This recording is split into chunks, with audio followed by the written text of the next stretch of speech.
Hi, this is Randy of Randy's Roost and the ByAnnie Bag Makers group on Facebook. And in this video, we are going to finish up the construction of ByAnnie's case and point. So let me just tell you right up front, I am not going to show the binding in this video because I have a whole playlist of binding videos. So what I'm going to do is just put a link to that playlist in the description. Okay, so the first thing we need to do is round all four corners on the front and all four corners on the back. So you need to get out your favorite 2.5 inch circle. Mine is the Creative Grid circle ruler. And you're going to round all those corners just like we did for that inner removable page. Okay, once you have the corners rounded on the bag front and the bag back, what we need to do next is find the centers, and these steps are for the back and the front. I have the back here. So we need to find the center of the top, the center of the bottom, the center of the right side, and the center of the left side.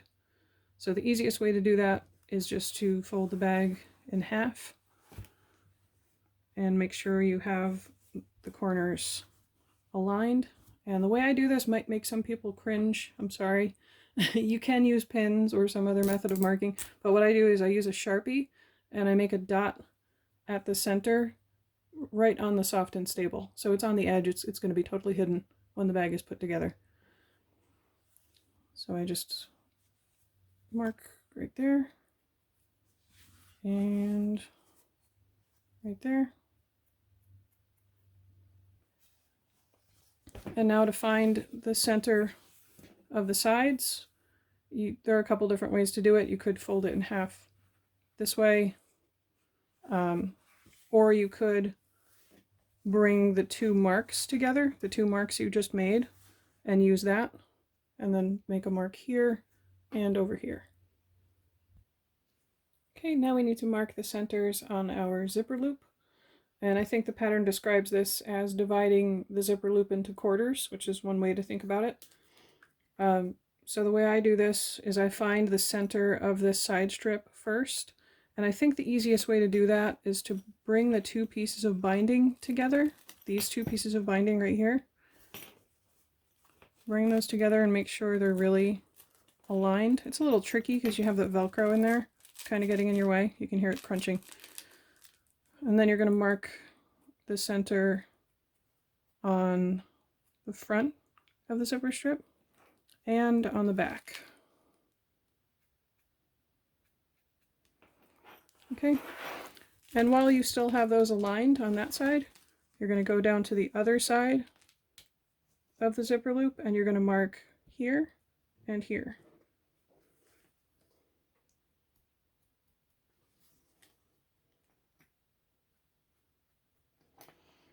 Okay, once you have those points marked, we need to mark a couple more points. So we're going to take that mark and align it with this one.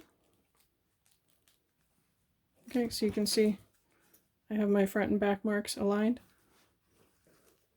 And now I'm going to smooth this out carefully, and I'm going to make 4 marks again. Here, here, here, and here. Okay, so now we're ready to start putting the bag together. So first thing you need to be a little bit careful with is the position of this little stabilizer pocket.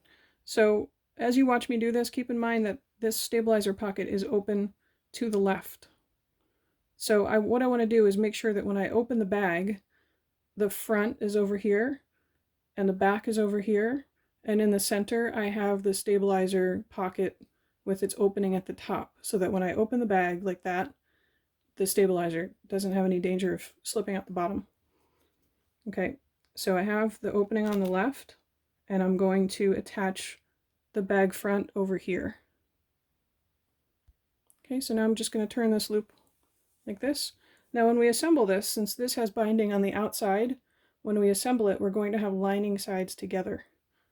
Okay, so now we're going to use all those center points that we marked to clip the front of the bag onto this zipper loop. Okay, so what I do first is I align the marks at the top, and I clip those. And when I put the clip on here, I want the flat part of the clip on the side that has the bag front, and I'll explain that in a minute. Okay, now I'm going to align the bottom.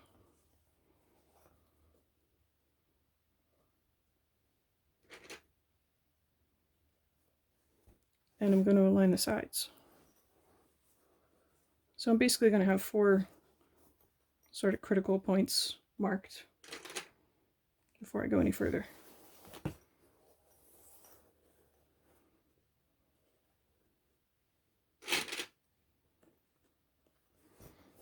Okay, at this point you should be able to tell whether or not you have any issues with these pieces fitting together. And if you do, if it seems like the zipper strip is too big, the issue is almost always with where you joined the ends of the zipper strips with the side strips. So you want to go back and check those seams. Okay, so now I'm going to continue clipping in all these open areas. And when I get to the curves, I'm going to ease the pieces together. And if you find that this handle is getting in your way, you can unzip this pocket and shove the handle in there, or you can pin it out of the way, because you want to make sure when you sew these pieces together, you don't want to sew through the handle. I'm just going to show you how I go about clipping this. So I'll clip starting at the center point that I marked first, and I'm going to go along this way until I get to the curve, and then I stop. And then I go over here to this marked point, and I clip until I get to the curve, and then I stop. And that's to make sure everything is staying aligned. And that way, all that's left to do at that curve is just the easing. So what I've found in the past is that if I just started here and started clipping and ease the corner and then go this way, what happens is little inaccuracies happen, and then they build up, and then by the time I would get to that last curve, everything would be misaligned and I'd have to start over. So I found it's a lot more accurate to do it this way. Okay, so now I'm going to take this to my machine and sew these pieces together. And as I do that, I am going to have the front of the bag against the bed of my machine. The reason for that is the front of the bag already has curves in it where we rounded the corners. So we want that on the bed of the machine so that the part that we have to get to conform to those curves is on top, so we can see it and adjust it as needed. Okay, so I'm going to sew this together with a scant 1/4 inch seam, and I'm going to keep those seam allowance as flat as possible, which is easy enough on the straight areas. It's slightly trickier when you get to the curves. So I'm going to take you over to my sewing machine and show you how I do that. Okay, so I brought you over here to my machine, and first of all I want to apologize for the stuff you see sort of scattered around in the background. I'm getting ready to do a trunk show in a couple of days, so there are bags all over this room. And it's already a small room, so this spot where I'm sitting is very cramped, and it's really challenging to get the camera set up so you can see what I'm doing. And then I'm going to do my best to sort of stay out of your line of vision here as much as I can. So very important, start with a full bobbin, because one of the most annoying things in all of bag making is to get all these pieces aligned and clipped together, and then you sew all this together and then you realize you were air sewing and you have to start over. That's really, really annoying. So make sure you have a nice full bobbin.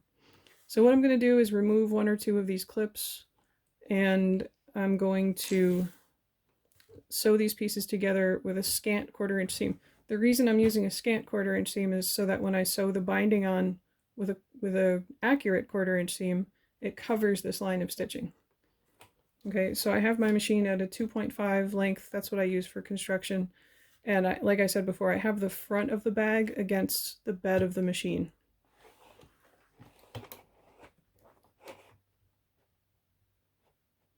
I use this 1/4 inch foot with the guide bar for pretty much everything. And when I'm doing a scant 1/4, I just eyeball it. That's how I do it. A lot of machines will let you just move the needle over 1 click to either side, you know, if you're doing a scant 1/4 or a generous 1/4. So do whatever you need to do to make sure you're doing that accurately. Okay, so I start in one of the straight areas of the bag. So I'm just going to sew straight down this seam. I'm going to keep the seam allowance flat, and I'm going to stop right before I get to the curve so I can show you what I do there. Okay, so I'm coming up on the curve here, and you can see that I'm sort of squashing this piece of the zipper loop over like this. So I'm going to keep this squashed down like this, and I'm going to still keep the seam allowance as flat as I possibly can. And then I'm going to sew around the curve still with a scant 1/4 inch seam until I get right about there, right where this is sort of folded over. Right at that sort of fold is where I'm going to stop. And I always have my needle down engaged. So I'm going to stop right there and then I'll show you what I do. Okay, so I've sewn right up to where that piece is folded over and my needle is down. And now what I'm going to do is lift my presser foot and I'm going to squash this out of the way in the other direction. So I'm going to fold it back. Okay, and now I'm going to continue. I'm going to put my presser foot back down and I'm going to continue sewing with a scant 1/4 inch seam, keeping the seam allowance flat. Now, as you go across the bottom, remember that you have those 2 pieces of binding that are a bit bulky. So what you can do is either use your needle up, needle down, or use your hand wheel, or just go slowly through those areas. Remember not to push or pull your bag through your machine, because that's what breaks needles usually, is pushing and pulling. Okay, so I'm going to continue all the way around all 4 sides of this, and then I'll show you what to do next. Okay, so this is what your bag front should look like sewn on. You can see how it's kind of like gathering in at the corners like that. That's how it should be. And then on the front it should look something like that, minus that thread hanging there. Sorry about that. Okay, so before you put the binding on this piece, you want to just sort of go around the whole edge of this and make sure everything looks good. I see a little bit there where I have my fabric got folded upward a little bit, but it seems to be within the seam allowance, so that's going to be fine. If you see any problems, this is the time to fix them, not after you put the binding on. So like I said, I have a whole playlist of binding videos, so I'll put the link to that in the description. And you can bind that now, or you can put the bag back on now. It's up to you. It's probably easier to put this binding on now before you put the bag back on. But once you're ready to put on the bag back, you're going to follow the same steps we did to put on the bag front. So I'm not going to show those again, but you're going to have lining sides together, clip the 4 critical points, and then do all the steps we just did for the bag front. So that's it for this video, and I will show you this finished bag in another video I'm making that's going to compare all the ByAnnie bags that are sort of in this little family of bags. I call them the page family. So it's got Hold Everything, A Place for Everything 2.0, Divide and Conquer, and Case in Point. Okay, see you then. Bye-bye.